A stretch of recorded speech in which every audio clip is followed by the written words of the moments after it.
রহমতুল্লাহি ওয়া বারাকাতুহু। তো আজকে ভিডিওতে আসলাম গাভীর মুখে খাসা ঘাস, দুধ পাবেন 12 মাস।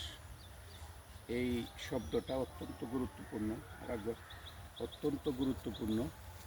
দেখেন, আমি গত ভিডিওতে দেখাইছিলাম যে আপনাদের পানি সেচ দিছিলাম যে সময়, ওই সময় আজকে এই গাছগুলো গত দিনের থেকে আজকেও খাটতেছি, আজও খাটতেছি। তো দেখেন কত লম্বা হয়েছে, কত লম্বা হয়েছে। এই গাছগুলো অত্যন্ত অত্যন্ত ভালো একটা গাছ। গত ভিডিওতে বলছিলাম যে কী গাছ, আপনারা কমেন্ট করবেন, কমেন্ট করে জানাবেন। তো গাছগুলো দেখাও, সবগুলো গাছ দেখাও, যেগুলো খাটতেছি এগুলো দেখাও। এই যে গাছ, অনেকগুলো গাছ কাটছি আমরা প্রত্যেক দিনই, আস্তে আস্তে দেখাও, প্রত্যেক দিনই গাছ কাটতেছি। গাছ এমন একটা জিনিস,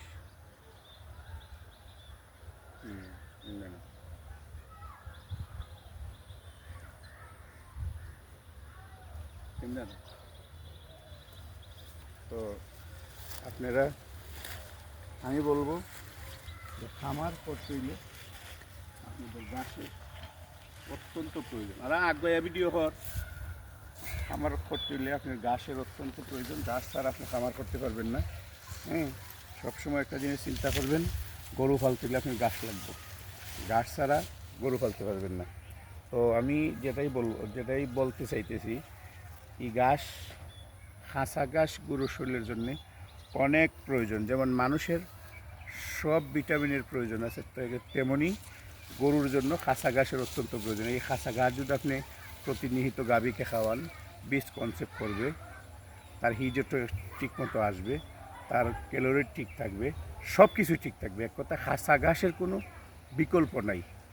এই জন্যই আমি, যারা আমার খামারি ভাই বোনেরা আছেন, যারা আমারে অন্তত ছোটো আকারে ফলো করেন, আমরা যারা হৃদয়ের কোনায় জায়গা দিচ্ছেন কিংবা দিবেন, আপনারা অবশ্যই, যদি আমার ভিডিও থেকে আপনাদের উপকার হয়, এটাই আমার সার্থকতা। আমি আপনাদেরকে আবারও অনুরোধ করব যে আপনারা গাছ চাষ করবেন। গাছ চাষ করলে আপনার খামারে কোনো দিন লস আসবে না।